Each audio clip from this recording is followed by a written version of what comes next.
Talaga? Liligawan ni Doc RJ si Lynette? Yun po yung sabi ni tatay. Alam mo, anak, sa tingin ko huwag muna ipamalita yung binabalak ni Doc RJ kay Zoe. Mahirap na, baka malaman pa ni Moira yan. Alam mo naman, gera yan, for sure. Alam ko naman po yun, Tito Michael. Wala, nakwento ko lang naman po sa inyo eh. Tsaka si nanay din naman po yung magde-decide. Grabe, nakakatuwa naman yun. Kalain mo, si Tita Lynette at saka si Doc RJ pa rin talaga hanggang sa huli. Masaya ako para sa'yo, Annalyn. Sa totoo lang po, isa din to sa mga dahilan kung bakit talagang gusto ko na mag-recover agad si nanay eh. Kasi syempre gusto ko mag-usap din sila ni tatay. Kasi nakinanay pa rin naman po talaga yung desisyon. Ayoko siyang pangunahan po eh. Ganun na ata talaga eh. Marirealize mo na mahal mo ang isang tao kapag nawala siya.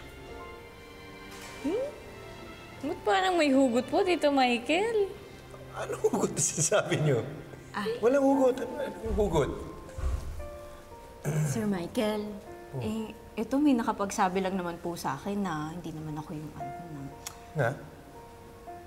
Wala na daw kayo ni Doc Denise. Ha? Totoo po, Tito Michael? Bakit po? Yes, totoo siya. Nag-break kami ni Doc Denise. Kasi, akala ko kasi, anak, may nararamdaman pa ako sa nanay mo. But yun nga, na-realize ko na nung nawala siya sa akin, na mahal ko pala siya. Kaya nga ako nag-offer na ihatid kayo dun sa ano yun? San Regado. San Regado yun. Dahil nandun siya. Tama po yan, Tito Michael. Ipaglaban mo po si Doc Denise. Tama ka dyan. Paglalaban ko si Denise hanggang huli. Halika na.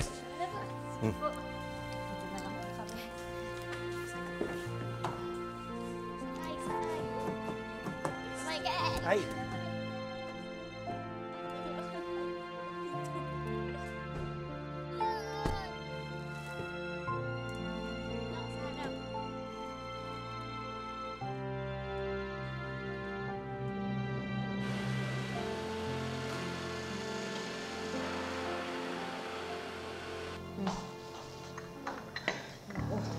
Anak, salamat talaga at sinundo mo ako sa bar.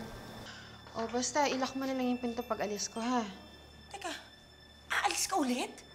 Mommy, I have to go back to Apex. Tumakas lang ako just to get you. Zoe, baka naman pwedeng kausapin mo yung tatay mo, ha? Sabihin mo sa kanya, tantanan na niya ako. Hindi ko alam yung number niya eh.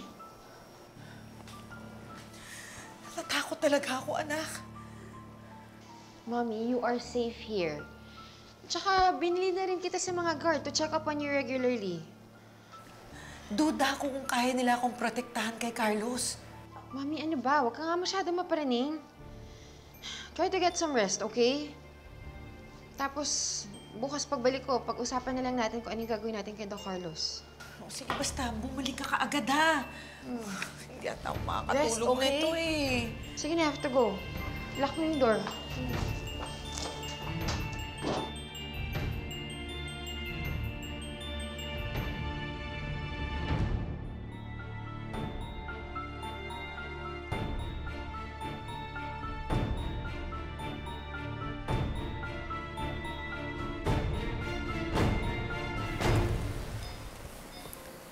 Lynette,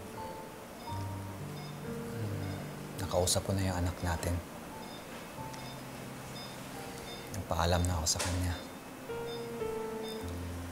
At pumayag na siya. Sana pagising mo, pumayag ka na din. Para maging buo na ang pamilya natin ni Annalyn. Sabi nila, Kahit na daw unconscious tayo, naririnig natin ang mga tao sa paligid natin. Sana naririnig mo ako.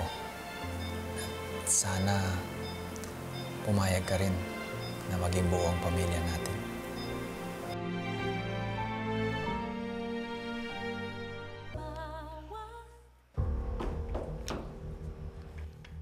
Ano ba naman, Zoe? Sinabi na i-check mo yung mga gamit mo bago ka umalis.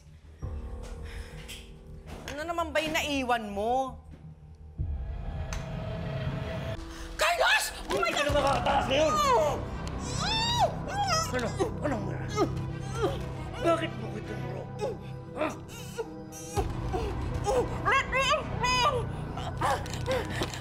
Carlos, hindi naman talaga kita nilaglag. May plano talaga ako para sa'yo. Moira, hindi mo na ako mauuto. Mauuna ka sa impyerno! Carlos, ayoko pang mamatay. Sana naisip mo yan bago mo ko tinurong mastermind. Wala akong kinalaman doon. Kaya ngayon, magbabayad ka.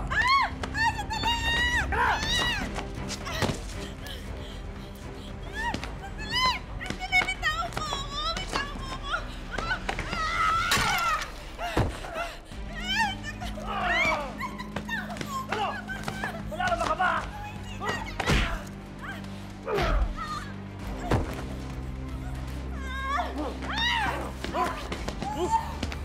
Ano? Wala na ka ba? Sige. Kung talagang masaktan, baka matuluyan, ha? Sige! Pagbibigyan kita!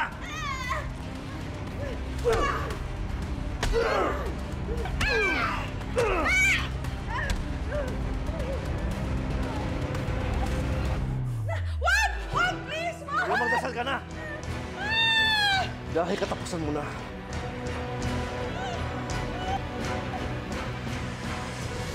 Si Lynette at si Moira, pareho naka-confine dito sa Apex. You know what else they have in common other than you? Si Carlos. Pare si Lynette, kumusta? Pare, kung mahal mo pa ang buhay mo at gusto mo pang makita ang asawa mo, magtago ka muna. Di ba nasa news yun?